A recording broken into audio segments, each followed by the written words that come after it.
Welcome to నాంసరి. ఈరోజు నేను వంకాయ పచ్చడి టేస్ట్ అయితే చాలా బాగుంది. మరి మీకు కూడా నచ్చితే తప్పకుండా ట్రై చేయండి. అలాగే నా వీడియో నచ్చితే లైక్ చేయండి, షేర్ చేసి సబ్స్క్రైబ్ చేసుకోండి. ఒక గ్లాసు నీళ్ళు తీసుకున్న అందులోకి పసుపు అలాగే ఉప్పు కొద్దిగా వేసుకొని ఇందులోకి ముక్కలుగా కట్ చేసుకున్నటువంటి వంకాయలు నేను ఒక 250 గ్రామ్స్ వరకు తీసుకున్న వంకాయలు అలాగే పచ్చిమిర్చి వీటిని మూత పెట్టి మనం ఉడికించుకోవాలి.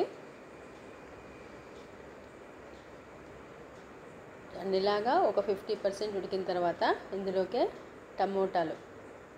టమోటాలు వేసి మనం ఏం కదిలించకుండా టమోటాలను కూడా అలాగే ఉంచేసి మనం మెత్తగా ఉడికించుకోవాలి. చూడండి, అన్నీ మెత్తగా ఉడికిపోయినాయి, వంకాయలు కానీ మెత్తగా ఉడికినాయి.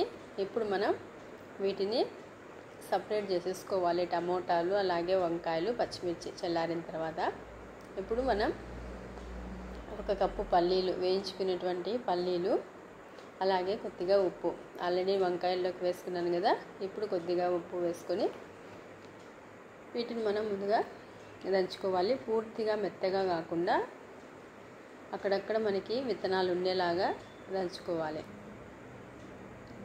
ఇక్కడ చూడండి, నేను నూనె అనేటువంటిది అస్సలు వాడనే లేదు. పాతకాలంలో ఇలాగే చేసేవాళ్ళు. ఇప్పుడు ఇందులోకి పచ్చిమిర్చి దంచేసుకొని మొత్తం అంతా ఒక్కసారి, అలాగే వెల్లుల్లి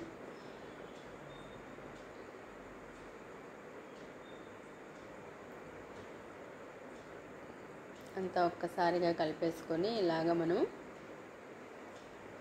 ఇందులోకే కొత్తిమీర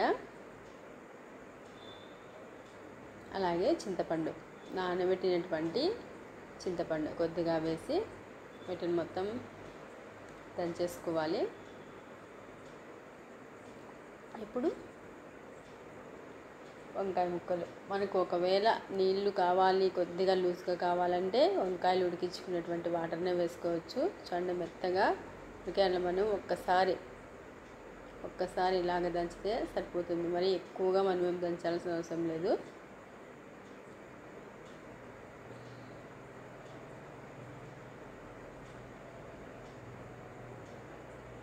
ఇప్పుడు ఇందులోకి మనము టమోటా, మనకి ఇంకా కావాలనుకుంటే టమోటా ఎక్కువగా వేసుకోవచ్చు. ఎక్కువగా వేసుకున్నా కూడా టేస్ట్ బాగా ఉంటుంది. మనకి పూర్తిగా మెత్తగా కాకుండా టమోటా కానీ వంకాయ కానీ మనకి కనిపించేలాగా ఇలాగ దంచేసుకొని ఇప్పుడు ఇందులోకి మనము ఉల్లిపాయ కానీ వేసుకోవాలి. ఉల్లిపాయలు ఎంత ఎక్కువగా వేసుకుంటే అంత బాగా ఉంటుంది.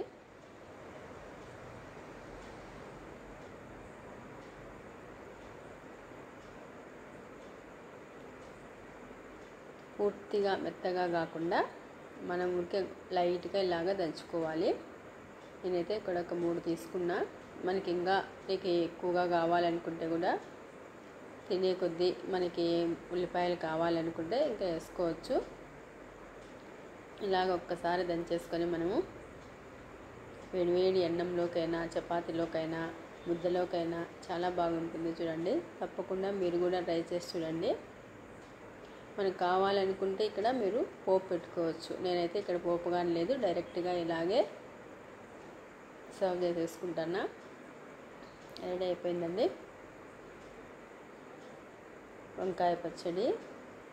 చూడండి ఎంత బాగా ఉందో. ఒక్క చుక్క కూడా మనము నూనె కానీ వేయలేదు. నూనె వేయకుండా చేసినటువంటి పచ్చడి టేస్ట్ కూడా చాలా బాగుంటుంది. తప్పకుండా మీరు కూడా ట్రై చేసి చూడండి. అలాగే నా వీడియో నచ్చితే లైక్ చేయండి, షేర్ చేసి